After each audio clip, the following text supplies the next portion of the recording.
that they sent out for help, which also got lost in your neighborhood, apparently.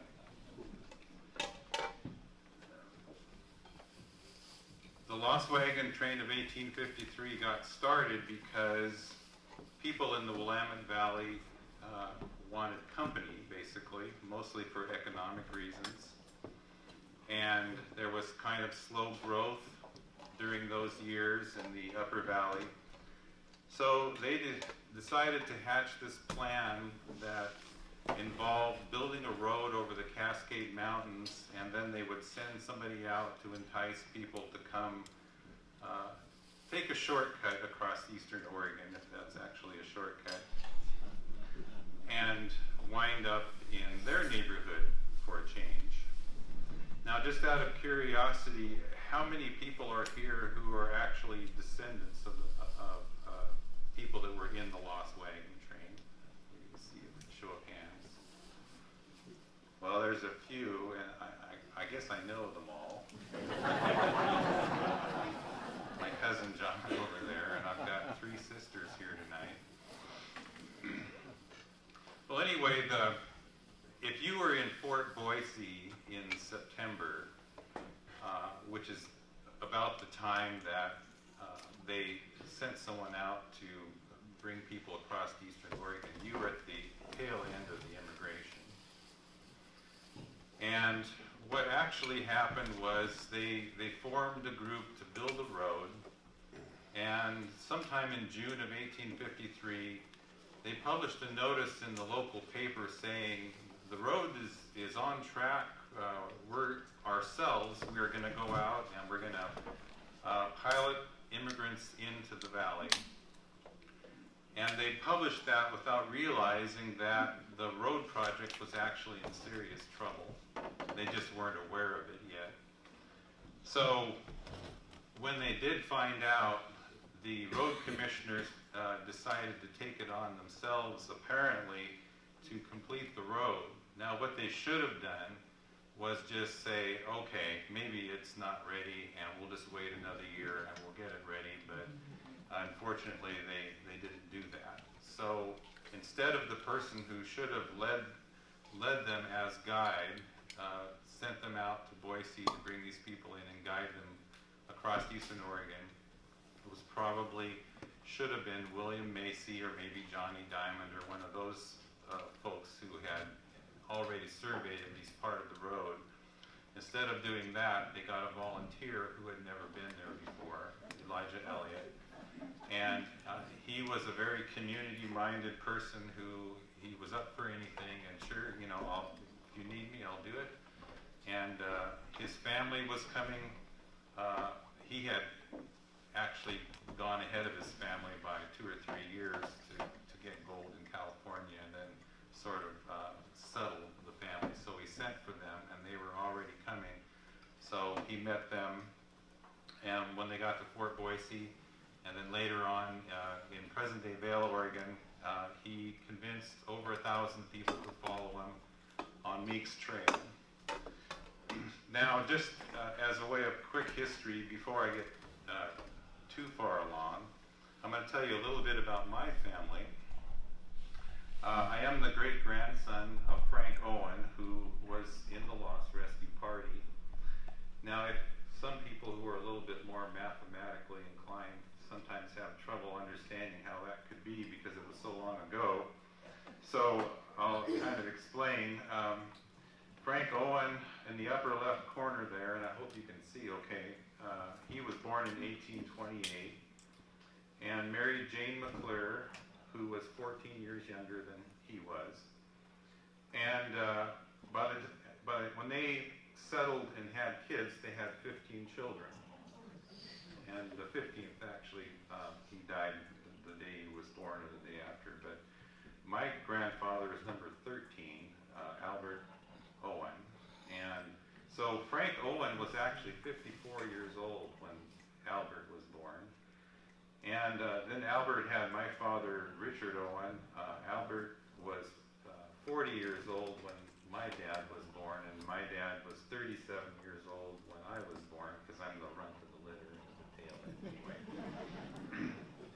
So anyway, that's kind of, and some of you may have this stretched generation effect in your family, I don't know, but that's how that comes to be. Now, the reason I tell that is because sometimes people ask me, well, come on, you're just pulling my leg here. After they were married a while, they got a land donation claim in what is now Rice Hill, Oregon. I don't know if you're familiar with that is, but that's actually exit 148 on Interstate 5. The exit itself would divide his property into 4 sections. And I'm sure that my great-grandfather probably had a dream of, you know, a fairly utopian and somewhat religious community. But they didn't stay there too many years and eventually moved to Wren, Oregon. And that's where my grandfather was born. But if you go to Rice Hill now, what you're going to find is a Motel 6 and a truck stop and an adult store. So I don't think that's... Oh, and I'm sorry, I'm teasing here. And there's good ice cream there too. But anyway, that's where they originally settled. There were 2 lost wagon trains, and of course we don't have time to talk about them, both, but the reason there was a road out there that the road commissioners wanted to connect to is because of the 1845 wagon train, which ran into a lot of trouble, and that's a whole nother story. Now, some of you will notice Elijah Elliott's picture on the right. You may also notice Chuck Connors from Gunsmoke down there in the corner. And the reason I put it there is because there's an amazing resemblance between those 2 people. Now, I'm sorry, this is not going to be death by viewfoil, so if you can't read this, don't worry, I've only got a couple slides like this, but basically, you can't really talk about the lost wagon train without mentioning the fact that the incident in 1845 and the one in 1853 have a lot of very bizarre and mysterious similarities. And it's almost like a classic story of history repeating itself. You have a guide who's enticing people to leave the tried and true road. And who in their right mind would do that, especially at the end of the immigration season? Well, apparently my family. And telling them that it's going to be shorter and there's going to be plenty of wood, water, and grass and good feed for their animals. And anyway, as it turns out, both groups got lost or got off course. Both guides nearly got hung, especially in 1853. And this all happened all about the same place, too, which is really kind of strange. They both had advance parties that they sent out, and in 1845, that one either got lost or they were so undersupplied that they could hardly get moving at all because it took them twice as long to get from the Crooked River to the Dalles, which is where they were trying to get, as it should have. And they also had almost exactly the same number of people, which is, to me, is the most bizarre part of all. Now, in 1853, there was a young gal, her name was Sarah Watson, and she was 15 years old, and she kept a trail diary that we really wish we had. Apparently, her house burned down in later years, and she lost most of her books that she wrote and her diary. But if you read the epic poem that she wrote based on her trail diary, you get the feeling that in the first couple of weeks, as they're following Meek's trail, they have this feeling of that there's fate, that they're being sucked into the same situation in the same history as their predecessors, and it's kind of interesting that way. There's also some differences between the 2 trains that I should probably mention. The routes are different, and you'll see that on a map that's coming up. In 1845, Stephen Meek, I'm pretty pretty sure had a pretty good understanding of Eastern Oregon's river systems and basic landmarks. And of course, Elliot had never been there. He was given some notes, which were told by J. Marion Gale that he actually lost along the way. When the routes are different, one turns north to the Dalles, and 1853 they landed in what's now Bend, Oregon, and then had to head south. 1845 there was an outbreak of camp fever, and we can speculate about what that was, but the death toll from that was about 44, and we know we lost at least 10 people in 1853, and we think probably a few more. And in 1845 they didn't have to cross the Cascade Mountains. They got to the Dalles to do the river trip or the trail along the Columbia River. There may have been a handful of people with the Barlow Road crew that were beginning to forge that, but other than that, they didn't cross the mountains like they did in 1853. So anyway, I'd like to give you a quick tour of what the trail is all about, and I'm going to talk about the wagon train first, and then in part two, I'll talk about the rescue party as it pertains to when they came through this area in your neck of the woods.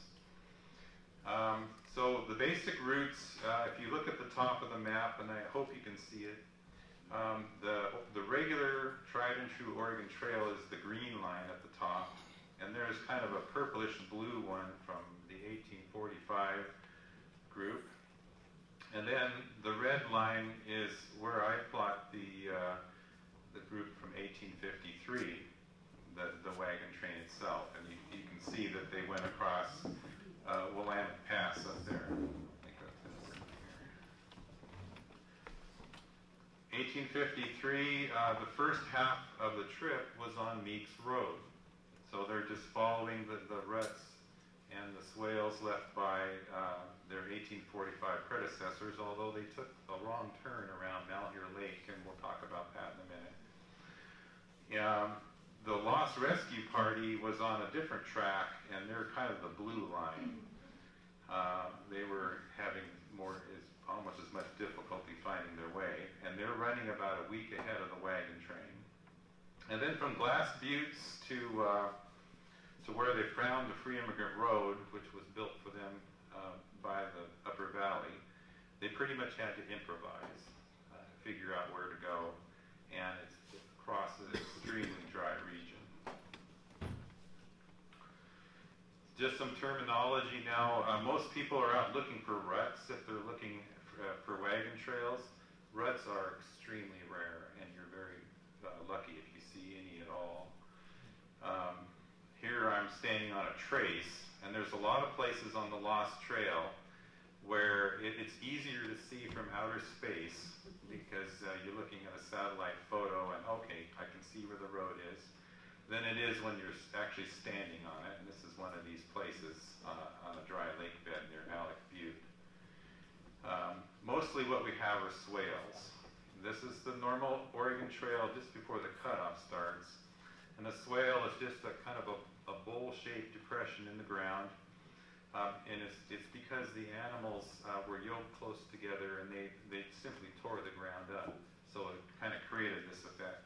You will never find them on level ground, but it's kind of counterintuitive, but erosion actually preserves swales if you find them on a sloped surface. So that's what we're going to see here.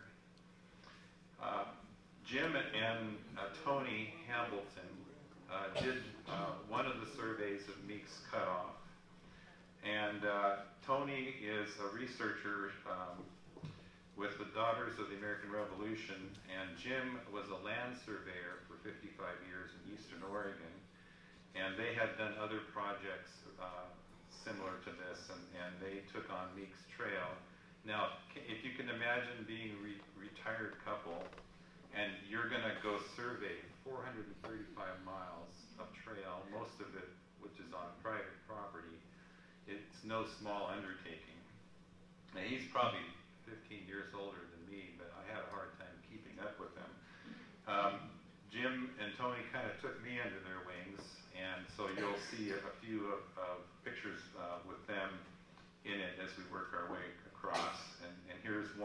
showing you wagon swales from Meek's Cutoff. Now you can see they're very hard to see. They're very hard to photograph too, because it's the kind of thing that normally when you're there you say, oh, okay, I see what's going on, and then you can follow it, sometimes for miles. But this is, of course, sagebrush, so it kind of hides the effect a little bit. One last thing I want to mention. Most people, if they've never seen a covered wagon, are always surprised at how narrow it is. It's a little over 4 feet, 4.5 feet wide usually. There were different widths between wheels because they basically used almost anything that moved. But a lot of times people will mistake Jeep roads and other things for wagon tracks. So you have to think a little bit narrower. I've got the dimensions of the distance between the wheels on my Jeep, but some of your trucks and SUVs are actually bigger than that. So you have to kind of think small. One of the more egregious examples of a mistaken identity of Meek's Cutoff is near Westfall Butte, where you can kind of see that there's 2 tracks here. I guess my laser pointer is working almost. And I'm heading to a Carsonite marker that was actually stolen off the Oregon Trail, and somebody thought, well, this is Meek's Cutoff. And what this actually is cat tracks from David Post's ranch. He lives off down in the valley on the right side of the picture there. But that's the kind of thing that you run into sometimes with the search for Meek's Cutoff. One last part of the introduction, I just want to mention that if I talk about my train, it's not really my train, but my ancestors' train, I'm really talking about the McClure Bond wagon train. Elliot was the guide or pilot for the Lost Wagon Train, but the train was, of course, made up of a lot of smaller wagon trains that were family groups that had formed, and they created their own bylaws and rules. And my great-granddad joined this train kind of late in July as they made their way west. So anyway, we're going to start in Vail, Oregon. Now, of course, Vail wasn't there at the time, but that's where the trail splits. And if you drive into Vail, you'll see these hot springs, which a lot of diaries that pertain to the Oregon Trail mention how they would stop here and refresh themselves and wash their clothes and so forth. And this is actually where the trail split.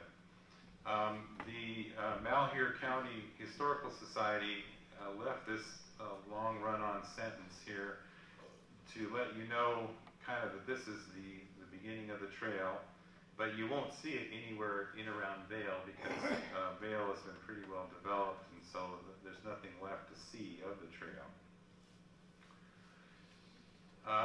The first indication of it is when you leave, and the first hardship that the wagon trains had to go through was they came through the Malheur Gorge.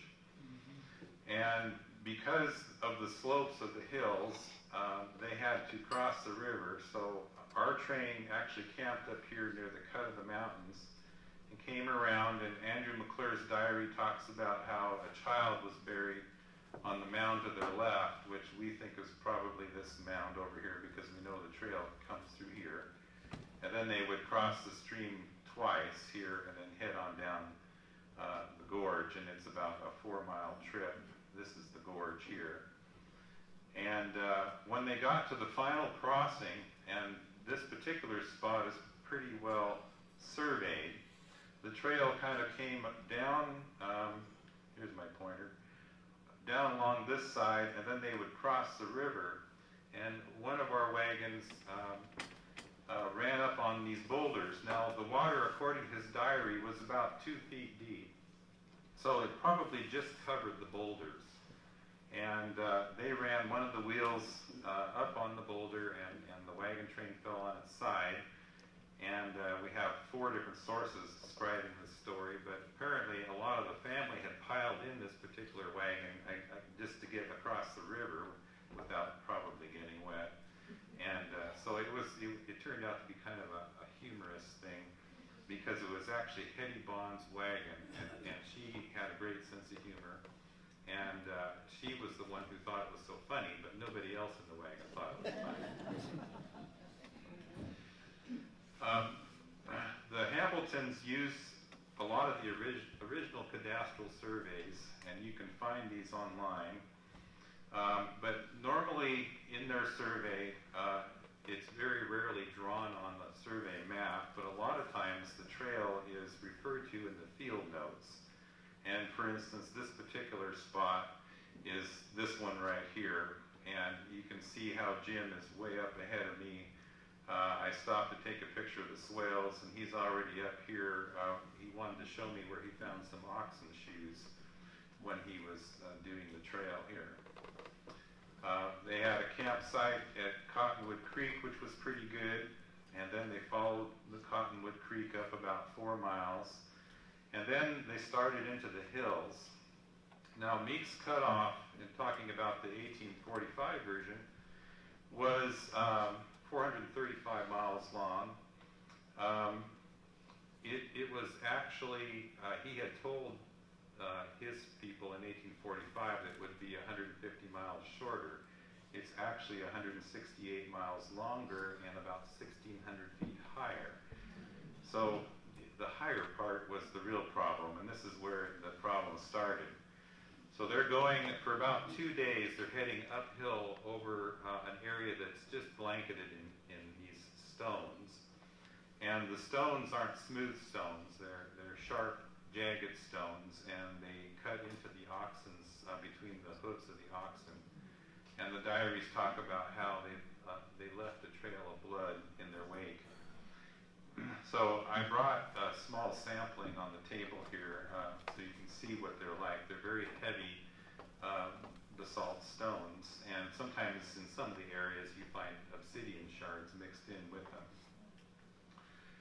This is what it was like as they got closer to the summit of the mountains there.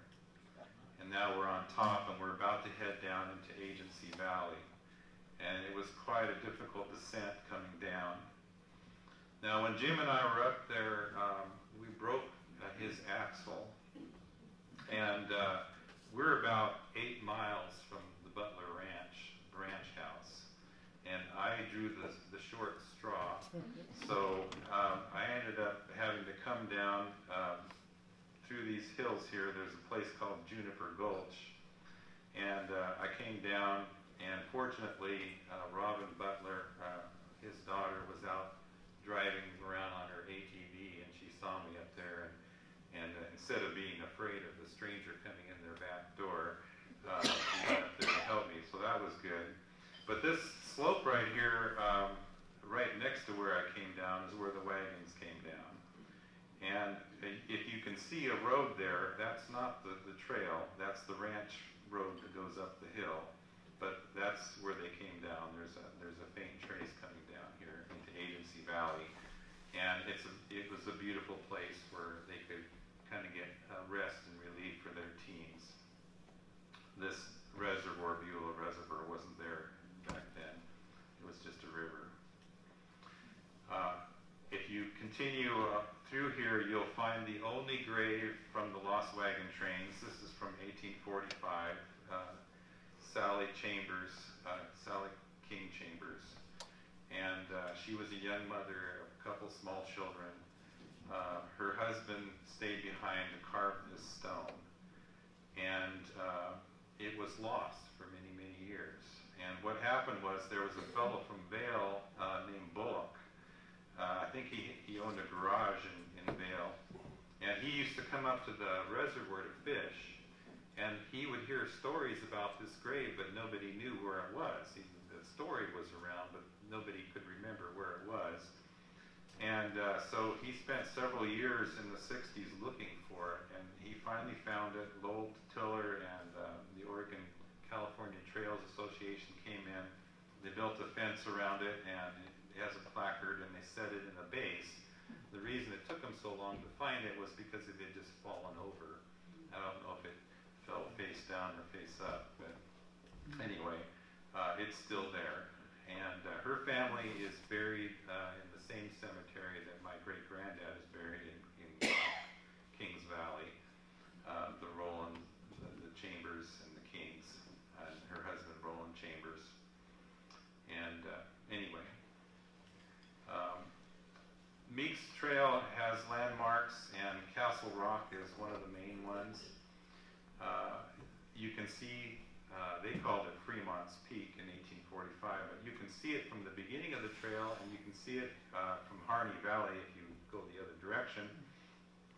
And when Meek brought his wagons up here, he ran into a problem here on the castle, the present-day Castle Rock Ranch. That green spot in the picture is, and you can see the trail in red, but that's the valley we were just looking at. And the problem is, when you get to this point, you can't just continue up the river valley. It's just sheer cliffs, canyon walls. He had to get out of the valley somehow, but he had come into a country that was just covered in boulders. And so there's been a lot of confusion about where this place is over the years, but when I went up there and talked to the ranchers, they all knew where Meeks Gulch was and kind of helped me find my way up there. This is what it looks like as you go up the hill. So in 1845, the wagon train stopped for an entire afternoon, and the entire population, from what I gather, was involved in this work party to make a road to get them out of this ravine. And they talk about moving stones. John Heron's diary talks about how they had to move 10,000 stones. Well, I'm telling you, they're more like boulders, and some of them look like they weigh, 300-400 pounds. So this was a major undertaking. When you look at this stone pile, if you look above it, you can kind of see what the terrain was like. It's just a boulder field, and that's why they had to move them out of the way. The diaries, my great-granddad and Andrew McClure talk about going up this hill and how rocky it was. A lot of the wagons, when they got to the top, the road didn't get much better, and this is where there were a lot of wagons that broke down in 1845. We have a lot more diaries in 1845 than we do in 1853. I don't think it was probably any different in 1853, but there's just no mention of it. I'm turning around and heading the other direction here. And here's another view of it from, again, outer space. There's kind of an upper ravine, which is even worse than the lower one, which is what he's showing me here. When you come down into the next valley, you can see how they're tossing the stones off to both sides of the road here. And they were showing me, this is actually a corner section of a township marker, and the notes in their survey said that the road went right by it. So they're showing me where the original stone would be, which is at the bottom of this rock pile, and then it's now replaced by the modern survey marker. There are very few places that you can go to see Meeks Trail. Most of it is either on public land that's a long ways in, or more commonly private land. But there are a few spots that you can drive to, and one of them is if you go up the Pine Creek Road, you can come to this spot where Meeks Trail comes through. Now I'm standing on the highway. The trail actually comes down the hill around the corner, and you can't see it really in this picture, but as you start to climb up the hill, you can follow it really well, and they have it flagged off there and stuff. And I've been told that the BLM is going to put carcinite markers and stuff so people can follow it a little bit. Coming into Harney Valley, in 1853, Elliott camped near Wright's Point, and this is where he was making decisions about where to take the wagon train. And this is where the advance party, the Lost Rescue, was formed. We have a general idea where that might have been, partly because of this 1860 map. We think it was here by Wright's Point. But the perception of where they were was quite a bit different, because in Andrew McClure's diary, they're talking about being at Tule Lakes. And they don't think they have very far to go before they're going over the Cascade Mountains. So they actually think they're a lot farther south and a lot farther west than they really are. And they're outfitting their rescue party for a 7-day trip, which turned out to be 40 days. There are a lot of stories about Elliott's wagon that are not necessarily accurate, but we hear them sort of repeated a lot. One that is, the train wasn't lost. Well, there were stories actually in the 1800s that the train wandered around the desert for weeks, so that wasn't true at all. They just took the wrong turn around Mount Hero Lake, but it cost them 5 or 6 days of travel. And if you're out of supplies, that was kind of a big deal. Elijah Elliott did lead them around the south side of the lakes, but there's a story that's perpetuated over the years that it was another captain who actually did, and that's actually not true. They did try to hang Elijah Elliott. I've read in places where they didn't think they did. And in terms of the route, we've understood over the years that they went around the south side of both Harney and Mount Hero Lakes. But what I found in my research is that they really just circumnavigated Mount Hero Lake, and they did have to go around Harney Lake. They just didn't go around it from the south. This is what I've drawn basically, so you can see the white line would be Meek's Trail, and you can see where they deviated from it, and went off around this way. And they couldn't cross the river down here because it was so muddy, so they had to go all the way up 8 miles up the river until they came to a place that we call Rocky Ford, and then they returned to the lake. The earliest press release when they arrived in the valley talked about how they went around one of the largest of the lakes, which they call the Lake of Follies. They very nearly circumvented by land a journey that cost them 90 miles useless travel in 7 days' time. Well, it's actually more like, I think we measured it to be about 56 miles. It wasn't quite 90 miles. And it really depends on whether they laid over at the Sod House Spring, whether it was 7 days, but it cost them at least 5 days.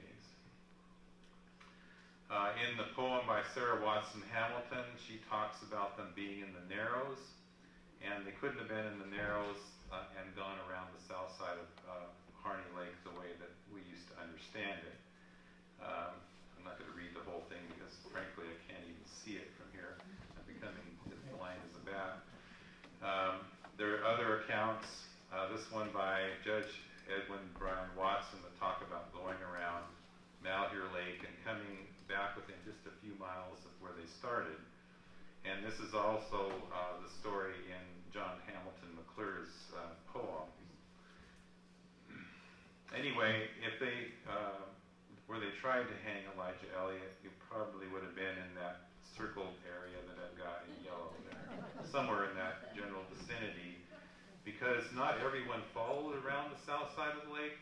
So there was traffic that stayed on the road, and when they went around, they almost had a head-on collision with people that they knew that were supposed to be days behind them. And they had this aha moment that, we've definitely taken a wrong turn. There are stories in my book that have never been told about the Lost Wagon Train, and one of them is a very sad story about how a young boy kept telling everybody that he was going to shoot the first Indian he saw. And he actually did. He shot a girl on the lake in a canoe. And we don't really know what happened to him because there's two versions of how the story ends. One of them involves being taken by the Indians, and another one involves him getting away on a horse, which I actually find more believable. But anyway, I came across this picture because the Burns Paiute tribe, they have a lot of activities with their teenagers, and one of them is to make these tule boats that they made traditionally years ago. And when I saw this boat and the young girl, I thought, wow, that's amazing, because that's exactly, you know, the kind of target that occurred back then. It's a very sad story, but it is what it is. Anyway, you probably heard all about the Malheur Wildlife Refuge a couple winters ago. So I just want to mention that, and rather than think about that, this spot was actually an important campsite for the Lost Wagon Train of 1853 because of its large freshwater spring. Isn't that better than? Yeah. And before that, even more importantly, there's thousands of years of history by the Paiute, Northern Paiute tribe in this area because of this spring, and that's why there's so many artifacts that are stored away in that place. They have a lot of history of hunting, fishing in this area. The Blitzen River that they could not cross because it was so muddy, it's very, very soft mud. And there's a story that great-granddad tells in his diary of Charlie Clark trying to charge the Indians. Nobody would go with him, so he decided to do it all by himself. And this is because a couple years before this, he had lost his mother and his brother. But he apparently forgot that it wasn't just the Shoshone tribal members that were trying to steal their horses. There was also some red-bearded white people involved in that party that killed his family. But anyway, not thinking about that, he went charging across the river, and he made it about halfway before the mare fell over into the mud, and was very happy to just stay right there. So the men had to sort of rope her up and get the horse back onto their side of the river. And I always thought that, you know, this must have been very entertaining for the people who were watching it. You go up to Rattlesnake Butte until you get a good crossing of the river, and then they headed back to the lakes, and then going out east of the lakes. As you travel east, you're going, or west, I'm sorry, west of Harney Lake, you're going through the Double O Ranch there. And the area is covered in a layer of sodium bicarbonate, which is basically our baking soda in a more raw form, I guess. We know in 1845 they tried to gather some of this to help raise their bread. It was also very hot through here, and it was difficult crossing if you didn't have shoes. There is one spring of note. This is Hibbard Spring, and in our train, they passed the spring and went on 2 days in the desert, and there was nobody else around to tell them how much farther it was to water. So they decided that they'd better go back to the spring. So they went back 2 days and stayed around here. And according to them, this was really the darkest moment as far as in their trip. But when they left, they would have had to make the long drive to Eagle Spring. Here we're heading towards Iron Butte, and the trail runs right by it. Or Iron Mountain, I'm sorry. And now we've passed it, and you can probably barely see the little knoll up on the picture there is Iron Mountain as we've gone past. Here's one spot where you can see Meek's swales really well. And I'm turning around and heading the other direction. Sometimes we'll find bits and pieces of Wagon still on the trail because it's been not very well known. This is a piece of strapping iron that I picked up off the ground, and we leave everything there when we leave. And another spot I pulled out of the ground, the type of strapping iron that actually went around the sideboards. If you made your wagon into a boat, it was nice to have it bolted down really tight. But there is still evidence like to put this picture in here. Many of you have seen this picture of the Oregon Trail because you think about modern day reenactments and people are in their, nice clothes and they've got horses pulling the wagons instead of oxen. And there's probably F-310 following them about 1.5 miles back with the cooler and everything in it. But really, the condition of some of the wagons was pretty ragged. You can see the kids are in barefoot here. A lot of people were barefoot, actually. And my great-granddad, when he came through your neighborhood, was barefoot by that time. But it's not necessarily the picture that we have. But the Lost Wagon Train was really probably worse than average because they ran out of supplies between 2 and 4 weeks before they were rescued. So they didn't have much in the way of food. Here's a trace near Alec Butte that you can drive to see. Anyway, the first spring of note after a long desert drive was Eagle Eye Spring, and then this leads into the Lost Hollow. There's some swales going into the hollow. And this is where the 1845 group came to a dead end. They couldn't figure out where to go from here, so they laid over for 5 days.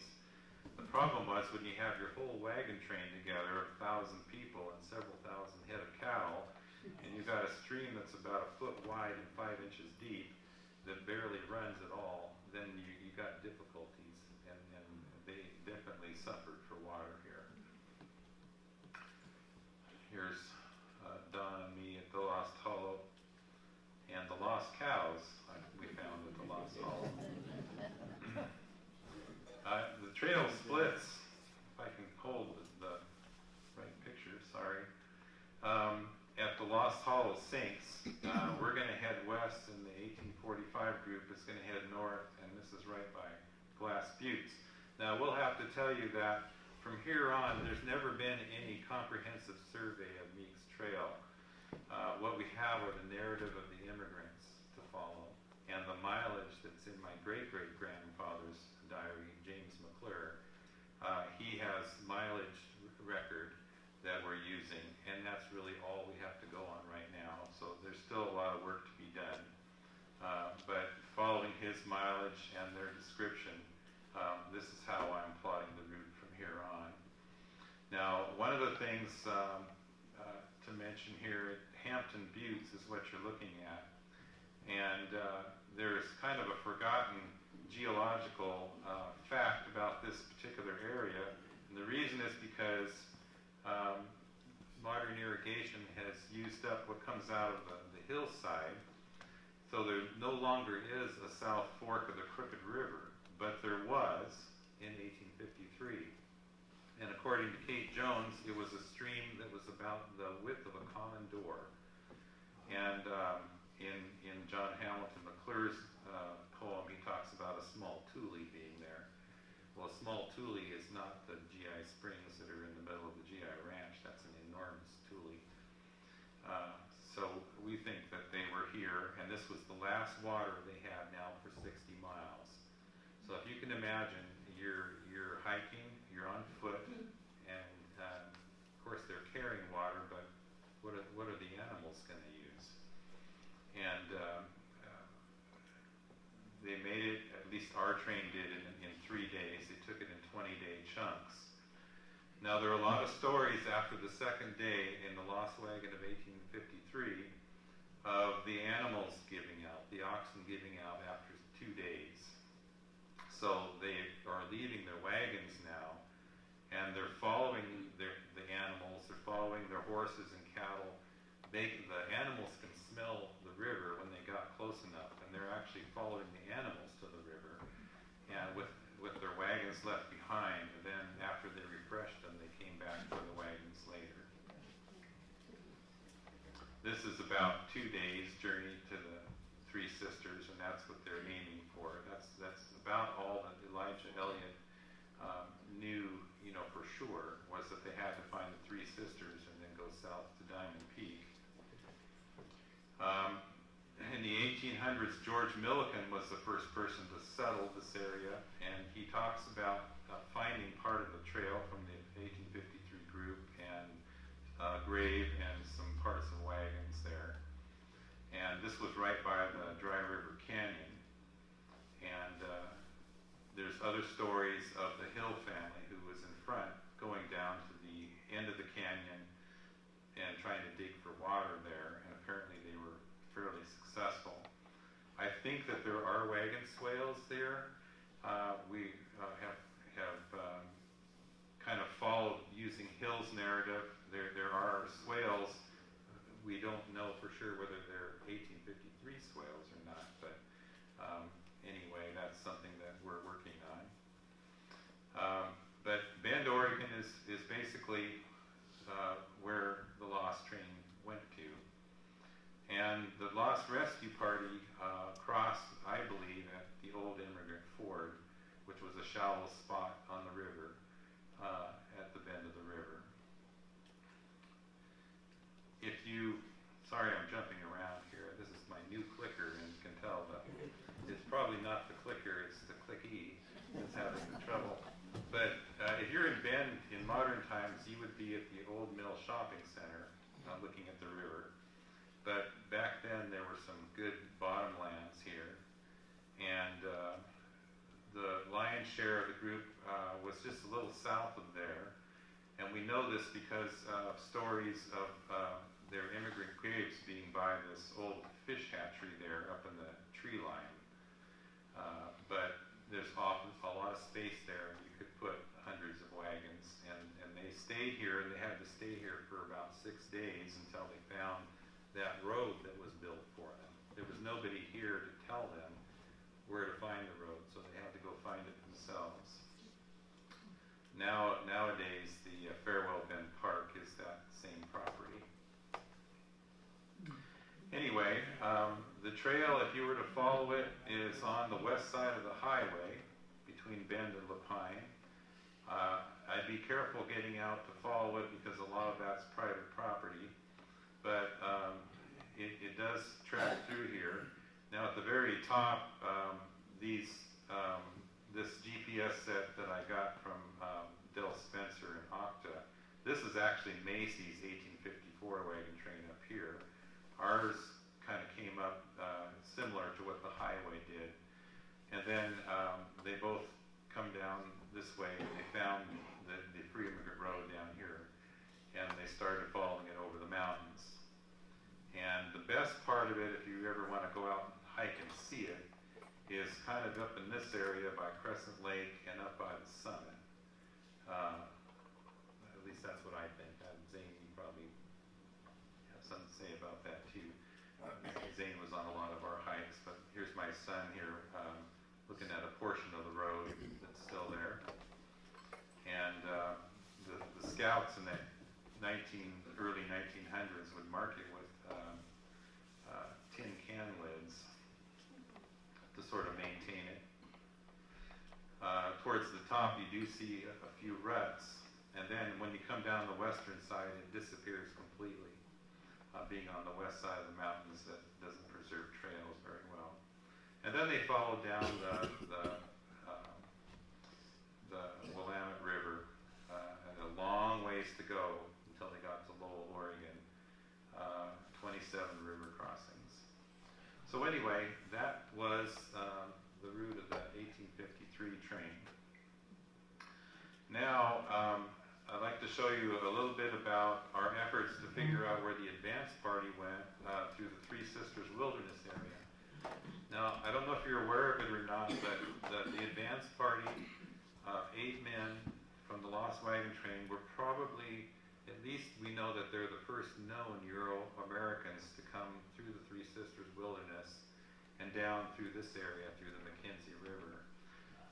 We probably had fur trappers up here, because fur trappers, the nature of fur trapping was to go where no man has gone before, and it seems like they went pretty much everywhere, because there was always a new river and a possibility of finding better pelts and so forth. But we just don't have a lot of documentation to talk about it. But we do know the advance party was here. So now there's no wagons, there's no trail to follow, no swales. And basically what I'm doing is I'm using the diaries, using maps that Kara Kelly provided some historical maps, just trying to understand the terrain, a little bit about the Aboriginal trail system.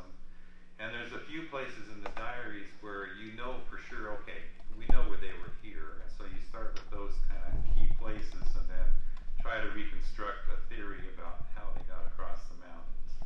And that's pretty much what I was trying to do. I actually wanted to do this ever since I was a boy, about 11, 12 years old. I got really interested in doing this, and then I forgot all about it. And then in 2003, Zane decided to get me on one of those hikes because it was the 150th anniversary for the Lost Wagon Train. And so that's how I got back into this project. The old Immigrant Ford is where I think they crossed the river. There's a couple other possibilities, but either one of them is close by and it doesn't really change their trajectory at all. There used to be a shallow ford on the Deschutes River. There isn't now. And I think probably because it would have interrupted traffic going up and down the river, they probably blasted it right out. But there's a couple of fellows at the Deschutes County Museum who kind of took this on as a project. And they came up with this spot, which is if you were standing at the Riverside Market on McCann Avenue looking out towards the river, that's about where you would be.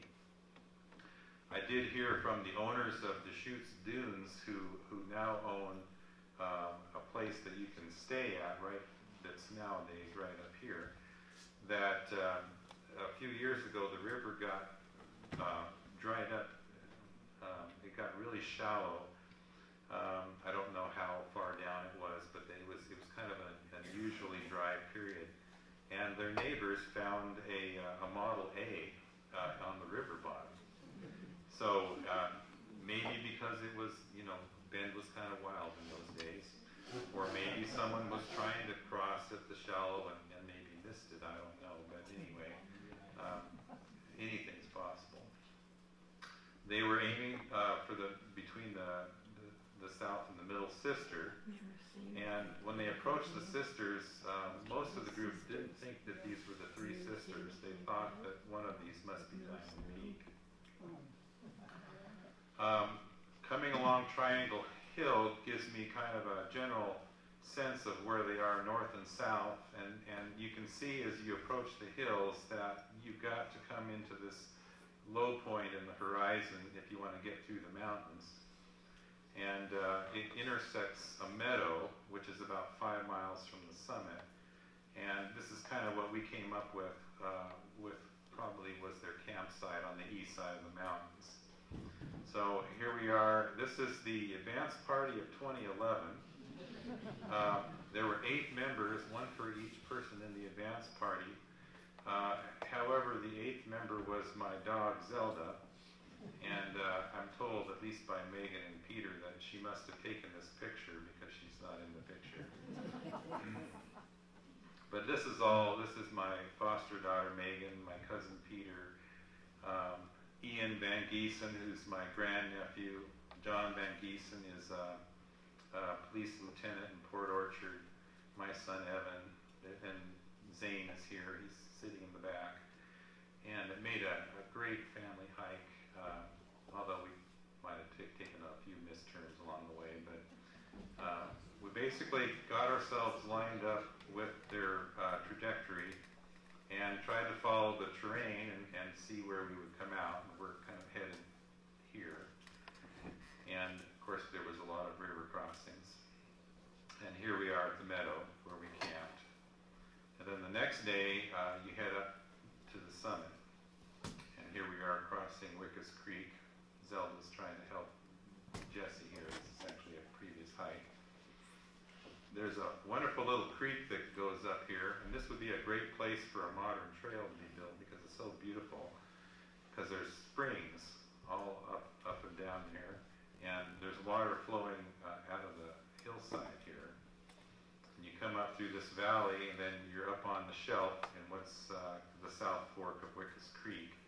And then it's just natural to follow the creek up between the mountains.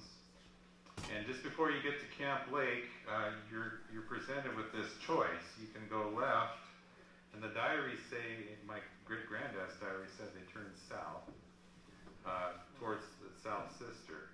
And Andrew McClure gives a compass bearing, and we know he didn't compensate for magnetic north, but it does match the direction that we're going to be going off to the left. And that turned out to be a good bearing all the way up. You can see Camp Lake in the background. And we're heading up the snowfields. It's actually not bad hiking through here at all. Megan likes to do a little trick photography. We're actually not leaning in this picture. I think she was just trying to make it look like we were. You come up to Chambers Lakes, and the diaries talk about how they wanted to come down the western slope of the lake, go around it from the north, and they thought about taking their horses down here, but they thought it was too steep. So they just continued along the hillside. We went down to the lake because the hillside was a little bit treacherous. And then they would have come out somewhere up in the middle of this draw and then headed up over the hill, and we're having to take it from the bottom, which didn't take very long, actually. Kind of pondering the geology now as we're at the top. So this is what we've done. If you look at it from the air, the red line kind of shows how we got through the Chambers Lakes area. And then great-granddad's diary said from the top of the bluff to their campsite was about a half a mile. Well, a half a mile kind of leads you to that group of trees down there. And so that's where we figured that was their most probable campsite. And there's a little stream that can form along there. And then the next day they followed it down into Linton Meadows. And when you get to Linton Meadows, they talk about a north-south Indian trail that's well beaten. And I don't think that it's any different from the original Skyline Trail, because that was kind of what they did with the Skyline Trail, was when they could use trails that were already there. This is the old trail here. They try to discourage people from using it, and with some success, because if I were to go off to the left of this picture, it eventually goes out into the grass, and you can still follow the depression in the ground, but it's pretty well grown over down there, and you can follow it for some distance. But they're heading down to Separation Meadows from here. And here's the earliest map we have of this, actually not the earliest map, but the earliest topo map that I'm aware of from 1925 that shows the north-south trail. Here's another map showing the north-south trail. Then you have the Foley Ridge Trail, which I know some people don't realize was actually originally an Aboriginal trail. It's changed over the years, and of course the lower half of it's all gone. But that was part of the original trail system. In this map, the Aboriginal trails I have in yellow, and you can see in the green where they deviated from it. They never found the Foley Ridge Trail, so they ended up going through a bunch of really rough country until they got back on it. And then we have this north-south trail that I call the Spruce Meadows Trail going through there. Here's another picture of the Spruce Meadows Trail, which probably started up above that White Branch campground down there. And you won't find the trail. I mean, there's indications here and there, but one thing that we discovered was, it's gone back to nature. It's not something that people will be following, and it's probably better that they don't.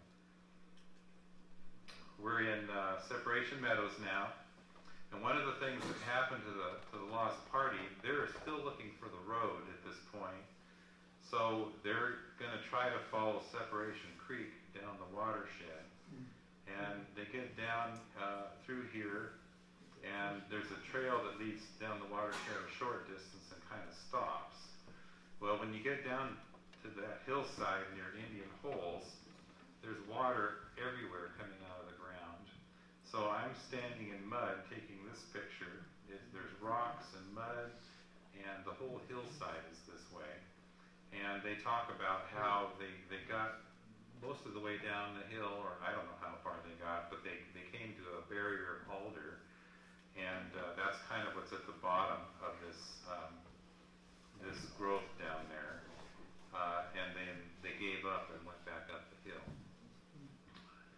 There's also a story about Job Denning getting his head hit with the gooseberry vine, and there's lots of gooseberry mixed in with all the other plants that are growing there. So they took the trail the other direction now, and they still can't figure out where to go. So they followed the trail north, and it led up onto the shelf by the Middle Sister. And apparently, they don't really talk about this in the diaries, but apparently they made a decision that they're just going to go west. Let's just go west, because, you know, eventually we'll make it. The problem was they were looking at the husband here. So obviously they're not going to go over the mountain. Should we go to the right or the left? And it looks a little better when you go to the left. And that's, I'm pretty sure, where they went. They do record a conversation in that time where Andrew McClure points out, okay, now look off there, and that's Diamond Peak down there, and the rest of them are like, oh, no way, we couldn't possibly be that far north, because they kept thinking they were way down by California, remember? But he says, no, my guidebook, which they've not listened to at all on this whole trip, says that that's Diamond Peak. But anyway, a couple days later, they all decided, yeah, maybe that was Diamond Peak. They seem to have camped down here where the water collects as it comes off the hill. And this is a hillside that I know my brother-in-law Zane doesn't like at all, because in the middle part of it, none of us actually did. Actually, Zane is in a lot better shape than I am, so I should be the one complaining, but it gets really steep in the middle of the hill as you go up here, and then you get up into the snow as you get towards the top, and we're following Jesse and Zelda up the hill. Zelda loved to catch snowballs, and that's what she's doing here. We went off the edge of a ravine, and they talk about going down this ravine and crossing it to the other side. And when they did, they got off into this really loose talus down here, which they had to get away from. So they went off the edge and down further into another ravine, and that's how I think they ended up at the bottom of Proxy Point. When you go over the hillside and you're going down that part of the country, you can't see the mountain at all. All you can see is trees. And it's not until you get fairly close that you realize that, oh, I'm in a hole. This is what's happened. And so it was kind of discouraging, but they had to climb out of here. And so we're heading back up the hill, up the south between Substitution Point and Proxy Point. And not farther along after camping here, they found the Foley Ridge Trail.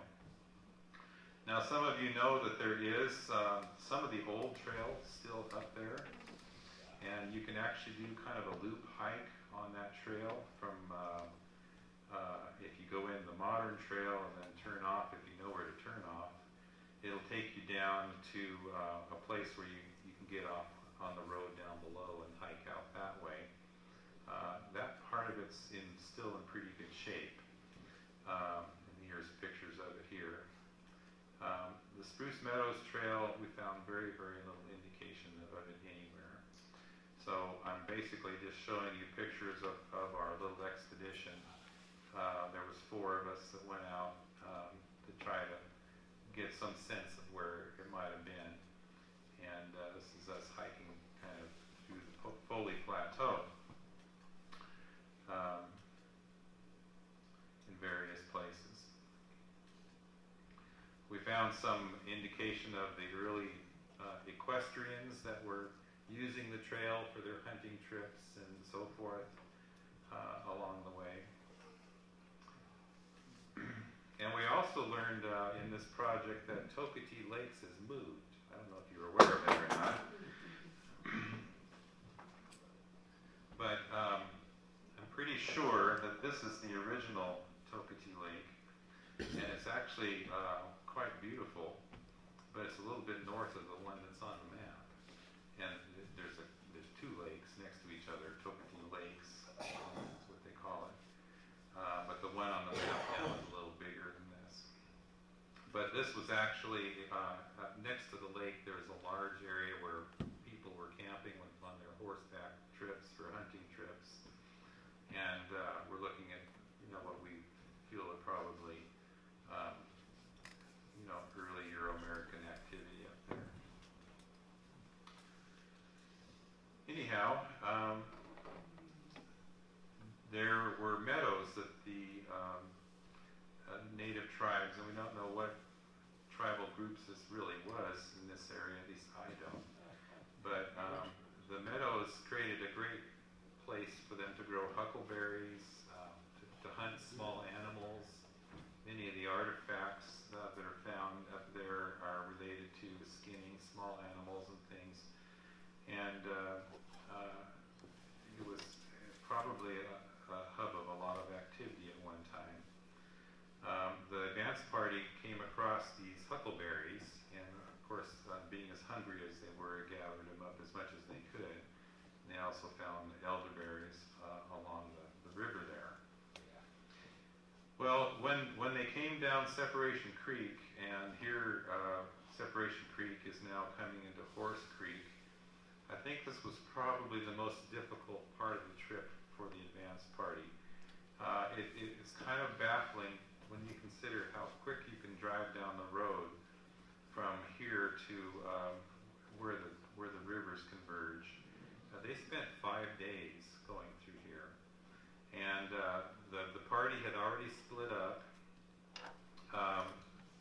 They had 5 horses when they entered Horse Creek. They had 0 when they left.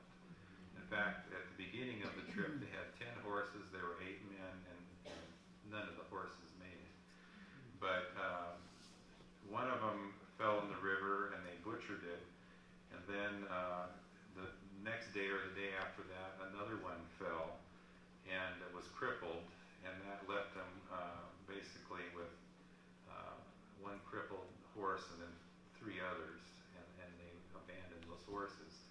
Now there is an old story that up Horse Creek that early settlers found a wagon, and that the party that came down the river had abandoned their horses, and that's why it's called Horse Creek. I wonder sometimes if maybe that story kind of grew over the years, and actually what they found was not a wagon, but in the diaries it does talk about how they left all their stuff at Horse Creek. They would have had pots and pans and things they cooked with, and saddles and so forth, and all they took was one blanket and their ammunition and their guns, and tried to make it the rest of the way down the river. I don't know, and I didn't want to make any claims about the advance party, but that's kind of one notion that I have. Another notion is if there was a wagon up the river, it probably was 1853, and there is a mention of coming down the Mackenzie River in the scrapbook of Colonel John Lowry Klein, who was really an important person in the Lost Wagon train because he gave away all his cattle so people wouldn't starve to death. And he actually says that he came down the Mackenzie River. His descendants figure it's probably a mistake, but I've come to learn that early pioneers really had probably better memories than we do about some things. Anyway, it is for what it's worth. They split up again, and now there are 3 stragglers, including my great-granddad, Andrew McClure and Bob Tandy. Joe Denning and P.C. Nolan head off ahead to find a group that had already split up with them. And you can tell that they're just out of gas by the time they get through here. And by the time they get to the Mackenzie River, we know that Great Granddad had no shoes left, because there were a group of 5 younger men who actually followed the advance party over the mountains. And they caught up with them in the area around Finn Rock. And when Great Granddad offered to eat their dog, which must have been a real far side moment, you know, if you can imagine you have your favorite pet and somebody wants to make a meal out of it. They all kind of excused themselves and, okay, we'll see you guys later. So they took off. One of the things they must have done is when they got down to Springfield, before the rescue party came for my great granddad and his party, told them about his feet because they were cut up because he was barefoot walking along the river. Anyway, mostly the story of the Lost Wagon Train is about friendship. That they stuck together no matter what they went through. And in this day and age, to me, that's an important lesson. How they took care of each other as individuals and as neighbors and families that were looking after other families. And so even though the rescue party wasn't able to do anything for the lost train, because by the time they made it down to Springfield, the lost wagon train had already been discovered and rescuers were already taking care of rescuing them. But they have their own story, and I think the history is important for your area too. Anyway, that's pretty much all I have. Do you folks have questions or comments that you want to make? Or Well, sure. Did you find any BFO carved in trees? No, I did not. But I was hoping to find something. But, you know, being realistic, we didn't find any rocks with engravings or artifacts or anything like that, any indication of their group. But I think we came out with a better understanding of the diary, just in terms of the surroundings and the train and what they actually had to go through, hardships that they never even mentioned in the diaries. But you have McClure's right here. Yes. Do you know about them? Well, yeah, people have been telling me about the local McClures, and I'm told that they're not related. Is that correct, to our McClure family? Yeah, I don't know.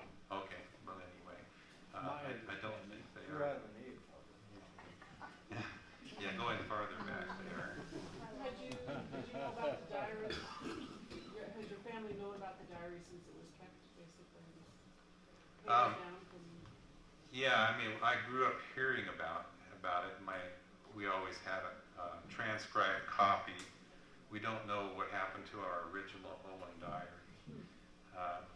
We're still trying to sift that out, because at some point it was transcribed in 1959 was the Oregon Centennial, and the McClure and Owen diaries were transcribed, and a lot of other people's diaries were at that time, you know, because it was a celebration of Oregon's history. But what happened to it after that, I've only heard rumors, and none of them have panned out so far. Yes? Where did your grandfather end up settling then? Right, so they were only in Rice Hill for a few years, and then they moved to Wren, Oregon, not that far from Corvallis, and they were there for a lot of years. He took up a practice in medicine. He was kind of a homeopathic physician, and my Aunt Verge talks about how they were sent out into the woods, you know, to gather up his plants so he could make his remedies and so forth. She lived to be 102, right? Does that sound right? she outlived Grandpa by a long ways, but after that, it seemed to me like in his later years he was around the Eugene area because somehow he became associated with that house that Andrew was living in. I'm staring at my sister, hoping she'll bail me out here. Well, they spent some time in Monmouth, they were there for a while. That's right. They did live in Monmouth for a while, and they're on the church roll of the Monmouth Christian Church there. Yeah, in his later years, he lived in, off of River Road in Eugene. Right. Okay. Yeah, I think that's where he died, in that house there on River Road in 1917. But so yeah, my grandfather was in Lebanon. They had a 18-acre truck farm during the Depression. Grandpa Albert did, and that's where my dad grew up. So you say a little bit about Looper Cemetery? Yes. So my sister knows a lot more about Looper than I do, or John, because they're on the board. But basically, in 2009, Looper suffered a vandalism. It actually has a history of vandalism almost through its entire history, but this one was especially bad. There was a group of older kids and young adults, I guess, who basically, I think just about every stone was either knocked over or broken, except for great-grandpa James McClure's for some reason. But we didn't really, I mean, our immediate family didn't know that much about Looper Cemetery until this occurred. And when we started discovering that this is where the McClures were buried, a nonprofit was formed, and some of my cousins, and there's some other people, John, my cousin, is here, is part of that. Marilee's real active as the secretary-treasurer. They formed a group to restore the cemetery, and through a lot of years and work parties, and we had seminars there. There was a couple who specialized in restoring pioneer cemeteries, and so they were kind of helping us do some of the repair work, and they were contracted to do some of it, the more difficult stuff. But the cemetery looks really good now, if you want to visit it. Where is it? So it's in Irving. It's just north of Eugene. You go up River Road to Beacon Drive, I guess, and that's about all I can. Turn west. Yeah, you turn west on Beacon Drive, and then there's an access road that's almost a third of a mile from the road. It's gated, but we have keys, and you can walk around it and come in. The locals, we encouraged us walk their dogs there in the morning and kind of keep an eye on it, because it's in a remote place, which is why it's been such a target over these years. But it actually was originally the Baker Cemetery. The Baker family originally settled there, started it, and it later became known as Looper Cemetery. And you're going to be speaking there tomorrow, or at Junction City? I'll be at the Junction City Historical Society tomorrow, 2 o'clock. I might just mention that there were 18 people from the 1853 Wagon Train that were buried at Looper. Right, thank you, yeah. So we have 18 of our Lost Wagon members from 1853, and it includes some of the primary members of the McClure Bond train. So we have some couples there and family members that are part of our little train as well. Okay, welcome to stay longer and ask questions.